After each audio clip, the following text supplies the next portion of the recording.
All right, ladies and gentlemen, so we are out in the garage. I still have everything piled up right over here because some people were asking me, why don't I start organizing it? But I can't put anything up against the walls per the inspector's request until the final inspection's done.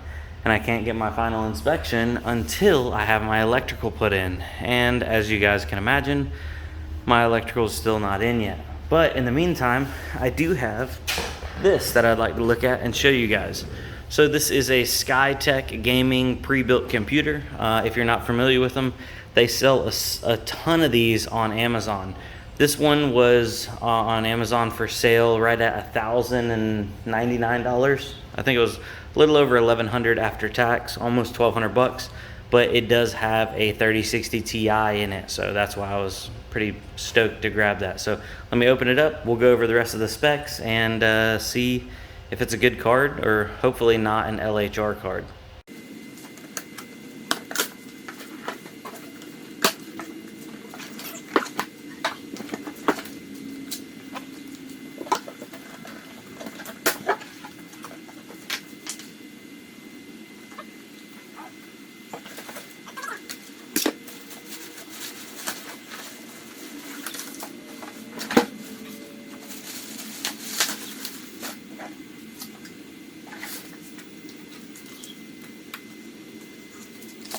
Alright, so the packaging was pretty decent. It had a bunch of this foam stuff all taped around it, and it looks to be that the case is in perfect condition, no issues there. So it says stop, please follow the instructions, blah blah blah. It's got a little piece of tape right here. So if I'm familiar, I think this case just pulls open like that. Let's pull that tape off. Yeah, that's pretty nice how it's like, I think it's magnetic. These are a Thermaltech case, but yeah. So we'll pull that bad boy open.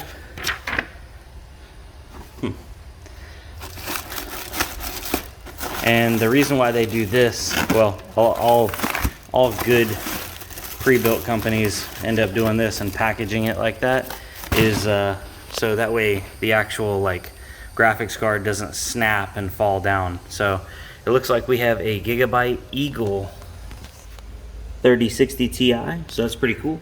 This is my first Gigabyte 30 series card, so that's nice to kind of knock that one off the list. It looks pretty good, yeah. Not bad. As for motherboard, looks like we have a B450MH BioStar, so it's not going to leave us with a ton of expandability. Looks like they actually used one of the other PCI Express slots under there for a wireless card, and it only has 2 RAM slots, and those are both populated. Little Cooler Master air cooler, nothing special there, but definitely nothing bad, and a PNY SSD. So fairly basic system. Oh, that's nice. That's a nice good click there. I do like this case a lot though. So let's get this thing fired up. I'm gonna plug it in up there. It also came with a keyboard and mouse. I did not even know that, so that was cool. All right, we'll video the first turn on. And look at that. So she's got RGB fans on the top, the back. The Eagle 3060 Ti's got a little bit of RGB on it, and then a big RGB strip on the front. So that's pretty cool. Have the monitor on, I think.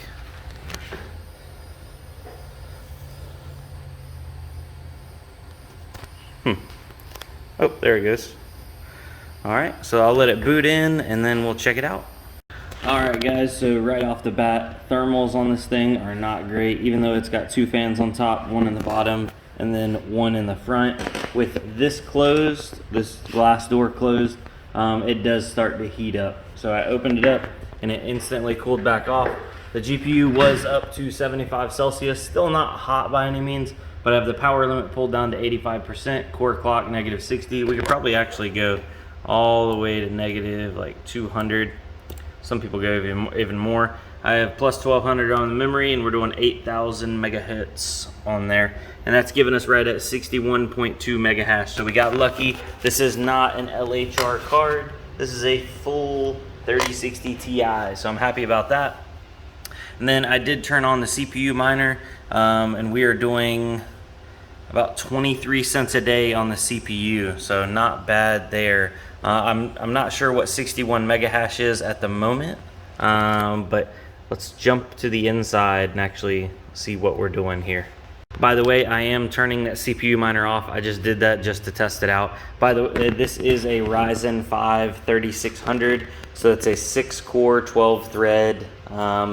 It's now, what, 1 generation or 2 generations old, so it's not bad. You could still game on it, definitely, but it's not like it's cutting-edge technology either. The GPU is definitely newer than the CPU, that's for sure. So not a bad little machine. This could definitely play pretty much anything at 1080p high settings, in my opinion. But I didn't really get it to do any gaming. I pretty much got it to do mining. I was looking down here also. I could pull out that PCI Express 1x Wi-Fi adapter and put a riser in there and mount another card down here in the bottom. I may end up doing that. I may not. I'm not sure.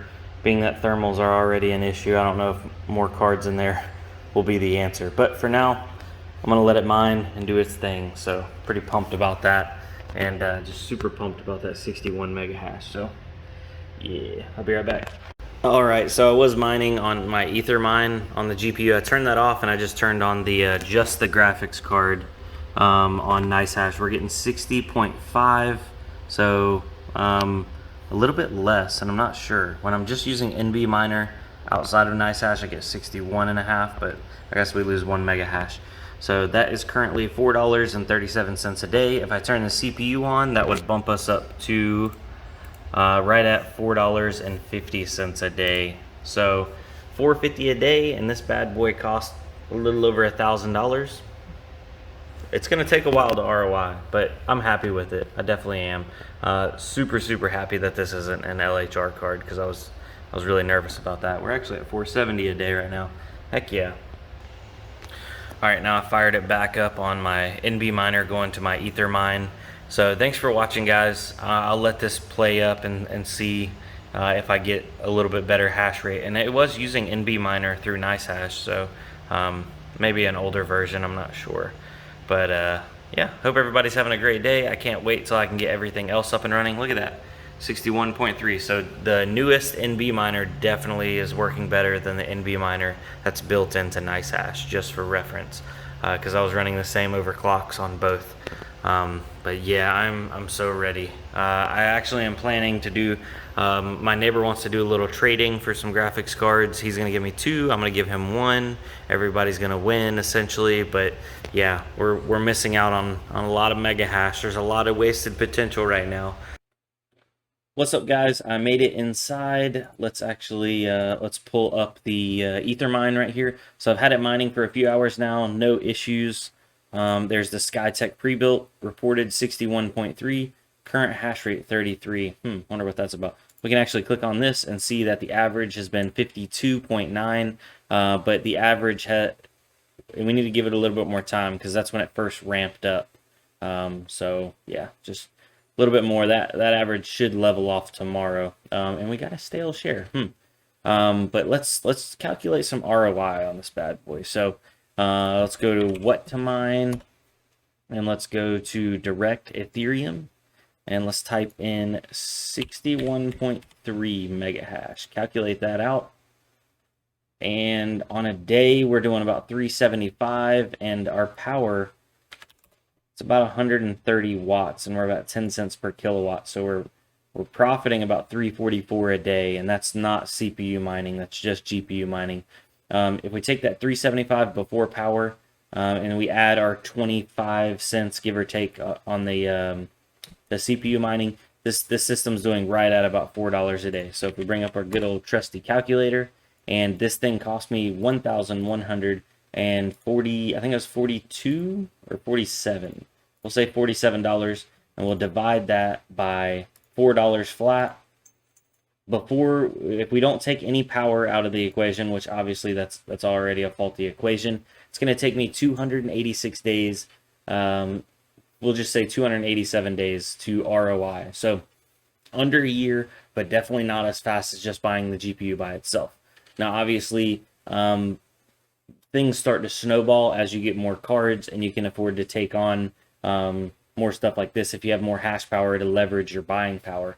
That's basically why I bought this, because I can take this system and I can actually use it. So right now I'm going to leave it as is, but I will probably take that GPU out of this system, put that GPU in one of my mining rigs that has 3060 Ti's in it, and I'll put something simple inside this computer, maybe a 574 gig or a 1063 gig. I think I got a couple old cards kicking around that aren't really making much mining, so I can use this system potentially for like a garage computer, and maybe have it hooked up to a big TV, and when I'm not using it in the garage, I can play videos on it and do use it to play music and that kind of thing, so I'm not wasting hash rate by playing videos and stuff. Because I imagine if I'm out in the garage, I'm probably going to want to listen to music and maybe have an extra computer for people to play games on, because I will have my main desktop over in the corner, but always good to have extra computers. So might do that, might not. Might end up putting another graphics card inside there, maybe another 3060 Ti below it,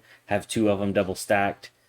I don't know. The possibilities are endless, and the possibilities are, they're there.